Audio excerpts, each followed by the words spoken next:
Una antología de lecturas de las palabras de Dios Todopoderoso.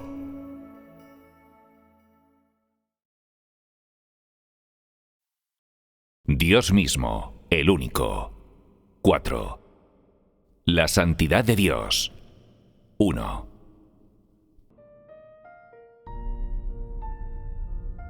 Hemos tenido alguna enseñanza adicional hoy sobre la autoridad de Dios, y no trataremos en estos momentos la justicia divina, sino que tocaremos un tema totalmente nuevo: la santidad de Dios. Este es otro aspecto más de la esencia única de Dios. Por tanto, existe una gran necesidad de comunicar aquí este tema.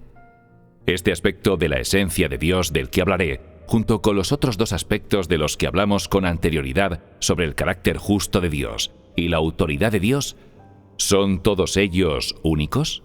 Sí. La santidad de Dios también es única, de modo que la base de esta unicidad, su raíz, es el tema de nuestra enseñanza de hoy. ¿Lo entendéis? Repetid conmigo: la esencia única de Dios, la santidad de Dios. La esencia única de Dios, la santidad de Dios. ¿Cómo os sentís en vuestro corazón después de repetir esta frase? Tal vez alguno de vosotros tenga algún recelo y se esté preguntando: ¿por qué hablar sobre la santidad de Dios? No os preocupéis, os lo explicaré despacio. Tan pronto como lo escuchéis, sabréis por qué es tan necesario para mí enseñar sobre este tema. En primer lugar, definamos el término santo. Usando vuestra percepción y a partir de todo el conocimiento que habéis adquirido, ¿qué entendéis por la definición de santo? Definídmelo. Santo significa sin mancha, sin nada de la corrupción y de los defectos de la humanidad. Todo lo que irradia, ya sea de pensamiento, en el discurso o en la acción, todo lo que hace es completamente positivo. Muy bien. Santo es divino, sin contaminar, sin ofensa de parte del hombre. Es único, es el símbolo característico de Dios.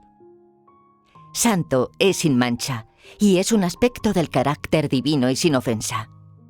Esta es tu definición, ¿verdad? En el corazón de cada persona, este término santo tiene un alcance, una definición y una interpretación.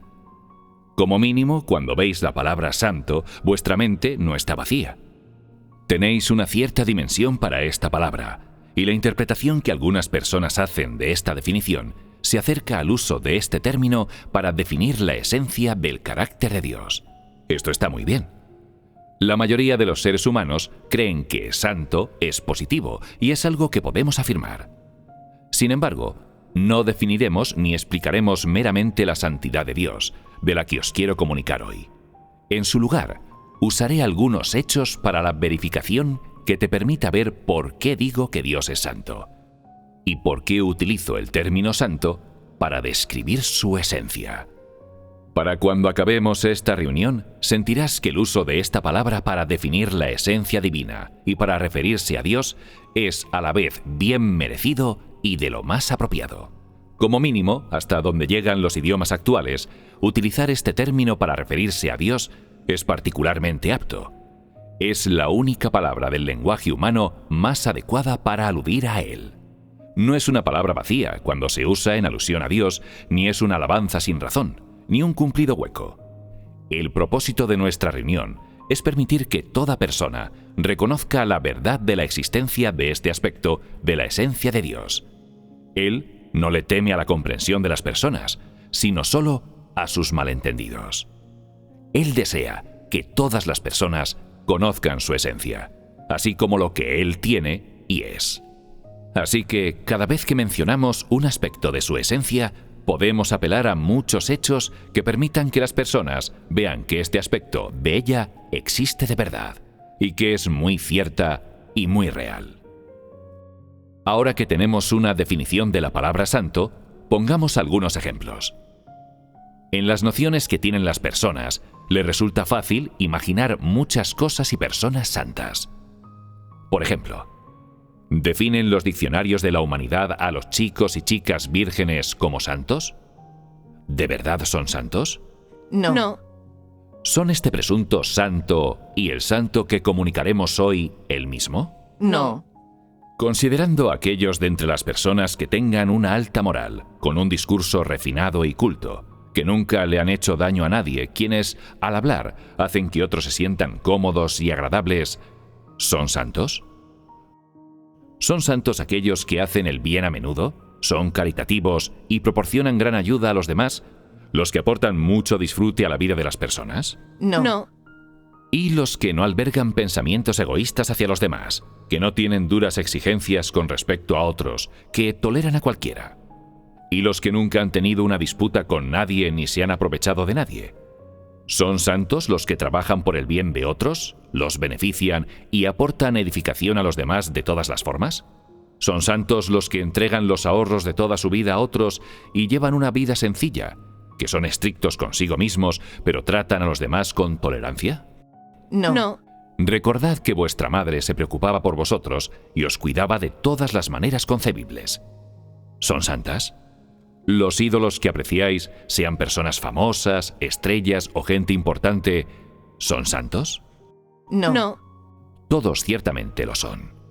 Veamos ahora a aquellos profetas de la Biblia que fueron capaces de señalar el futuro desconocido para muchos otros. ¿Eran santos esta clase de personas? ¿Los seres humanos que fueron capaces de registrar las palabras de Dios y los hechos de su obra en la Biblia eran santos? No. ¿Era santo Moisés? ¿Y Abraham? ¿Y Job? No. ¿Por qué decís esto? El término santo solo puede usarse en referencia a Dios. Dios definió a Job como un hombre justo. ¿Por qué se dice que ni siquiera él fue santo? Sentís cierta aprensión aquí, ¿verdad? ¿Realmente no son santos aquellos que temen a Dios y se apartan del mal? ¿Lo son o no? No. Sois un poco aprensivos, no sois demasiado seguros y no os atrevéis a decir no, pero tampoco osáis contestar sí. Por tanto, os veis obligados a responder no. Permitidme formular otra pregunta. ¿Los mensajeros de Dios, los mensajeros que Él envía a la tierra, son santos? No. Pensad en ello con cautela. Dad vuestra respuesta una vez que lo hayáis meditado. ¿Son los ángeles santos? No. ¿Es santa la humanidad que no ha sido corrompida por Satanás? No. Todos respondéis no a todas las preguntas. ¿En qué os basáis? ¿Acaso la frase misma que he pronunciado ahora mismo es la razón de que contestéis no? Estáis confundidos, ¿verdad? Entonces, ¿por qué se afirma que ni los ángeles son santos? En esto sentís inquietos, ¿no es así? Podéis descubrir, pues, en base a qué afirmamos que las personas, las cosas o los seres no creados antes mencionados no son santos. Estoy seguro de que no sois capaces, ¿verdad? ¿No estaréis siendo entonces un tanto irresponsables al responder no? ¿No estaréis contestando a la ligera? Algunos están meditando. La forma en que haces la pregunta nos lleva a pensar que la respuesta debe ser negativa. No respondáis sin reflexionar. Pensad cuidadosamente si la respuesta es sí o no. Cuando comuniquemos el tema siguiente, sabréis por qué es no. En breve os daré la respuesta. Leamos primero algunos versículos. El mandamiento de Jehová Dios al hombre. Génesis capítulo 2, versículos del 15 al 17. Y Jehová Dios tomó al hombre y lo colocó en el jardín del Edén para vestirlo y protegerlo. Y Jehová Dios le ordenó y le dijo: De cada árbol del jardín puedes comer libremente, pero no debes comer del árbol del conocimiento del bien y el mal, porque el día que comas de él, definitivamente morirás. La serpiente seduce a la mujer. Génesis capítulo 3, versículos del 1 al 5. La serpiente era más sutil que cualquier bestia del campo que Jehová Dios había creado. Y le dijo a la mujer: ¿Sí? ¿Ha dicho Dios, no debéis comer de cada árbol del jardín? Y la mujer le dijo a la serpiente: Podemos comer del fruto de los árboles del jardín, pero no del fruto del árbol que está en medio del jardín. Dios ha dicho: No comeréis de él, ni tampoco lo tocaréis o moriréis. Y la serpiente dijo a la mujer: En verdad no moriréis, porque Dios sabe que el día que comáis de él, vuestros ojos se abrirán, y seréis como dioses, y sabréis lo bueno y lo malo. ¿A qué libro de la Biblia pertenecen estos dos extractos? Génesis. ¿Estáis todos familiarizados con estos dos pasajes?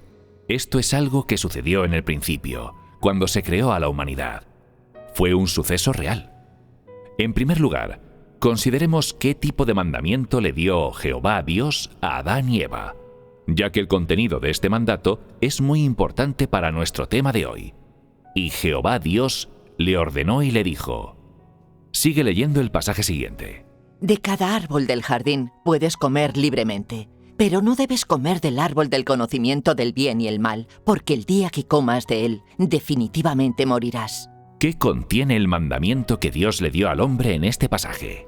Primeramente, Dios le indica al hombre lo que puede comer, ya que los frutos pertenecen a una diversidad de árboles. No hay peligro ni veneno. Se puede comer de todos y a voluntad, sin recelos. Esta es una parte. La otra es una advertencia.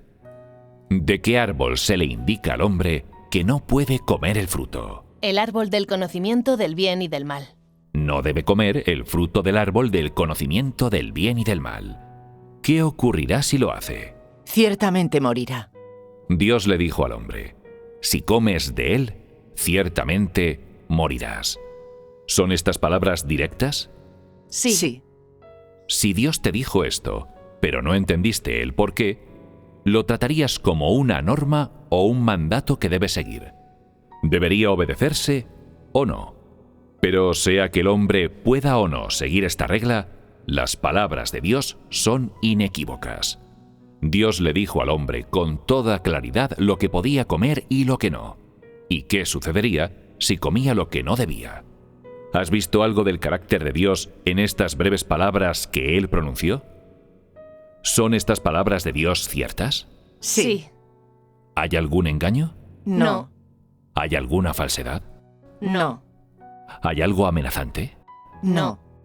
Dios le dijo al hombre, con honestidad, veracidad y sinceridad, lo que podía comer y lo que no, abierta y directamente. ¿Hay algún significado oculto en estas palabras? ¿Son estas palabras directas? Su sentido es obvio a primera vista. Lo entiendes tan pronto como lo ves. ¿Hay alguna necesidad de conjeturas? No. No es necesario adivinar, ¿verdad? Ya está claro como el cristal. En la mente de Dios, lo que Él quiere decir y expresar sale de su corazón. Las cosas que Dios expresa son limpias, directas y claras. No hay motivos encubiertos ni significados ocultos. Él le habló al hombre directamente y le dijo qué podía comer y qué no. Es decir, por medio de estas palabras de Dios, el hombre puede ver que su corazón es transparente, verdadero. No hay aquí falsedad alguna, en absoluto. Ni se dice que no puedas comer lo que es comestible, ni te indica hazlo a ver qué ocurre con las cosas que no puedes comer. ¿Es esto lo que Él quiere decir?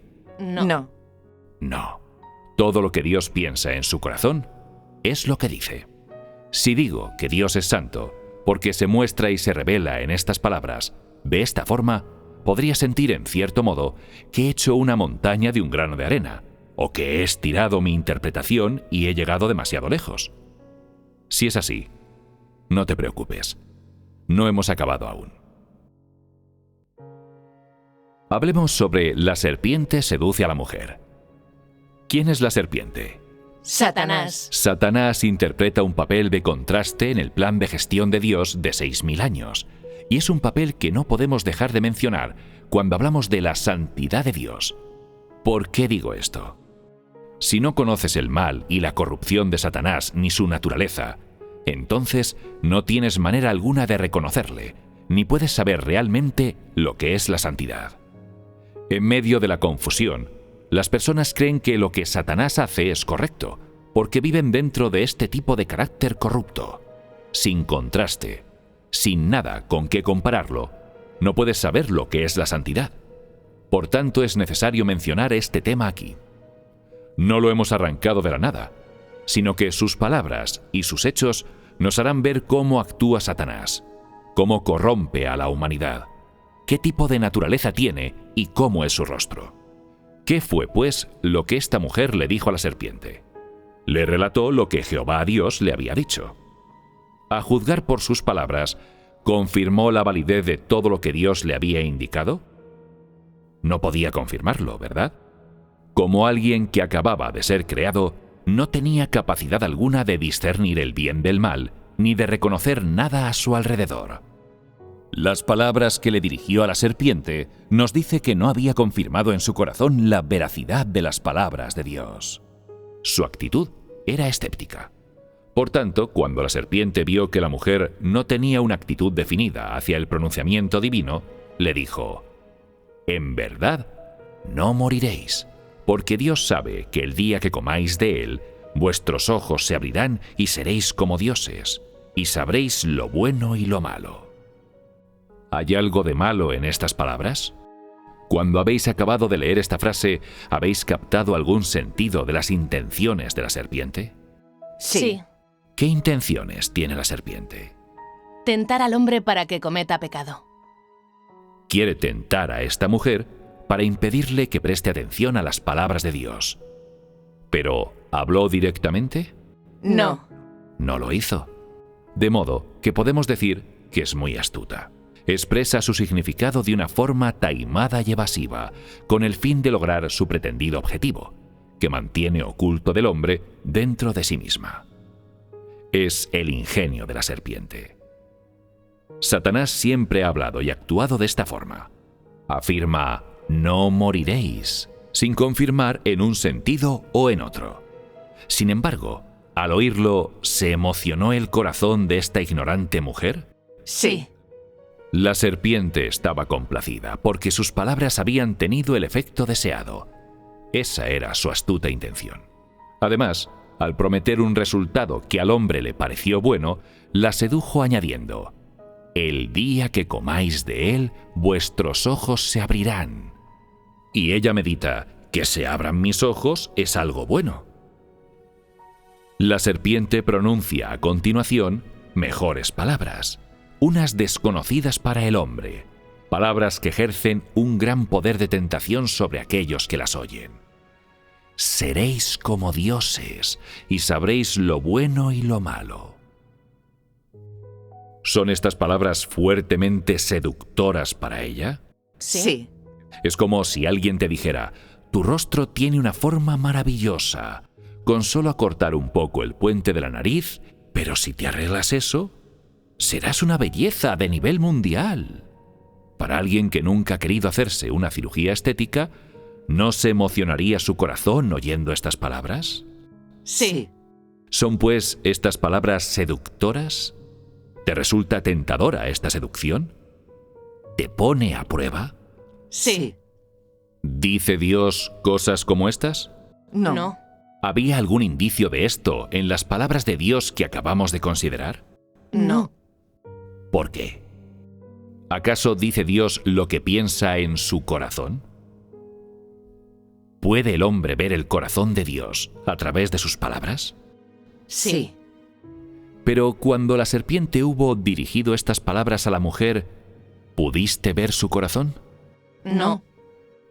Y a causa de la ignorancia del hombre, fueron fácilmente seducidos por las palabras de la serpiente, fácilmente enganchados, fácilmente dirigidos. Dime, ¿fuiste capaz de ver las intenciones de Satanás? ¿Pudiste ver el propósito subyacente a lo que dijo? ¿Lograste ver su trama y su astuto esquema? No. ¿Qué tipo de carácter representa la forma en que habla Satanás? ¿Qué tipo de esencia has visto en él a través de esas palabras? Maldad. El mal. ¿Es insidioso?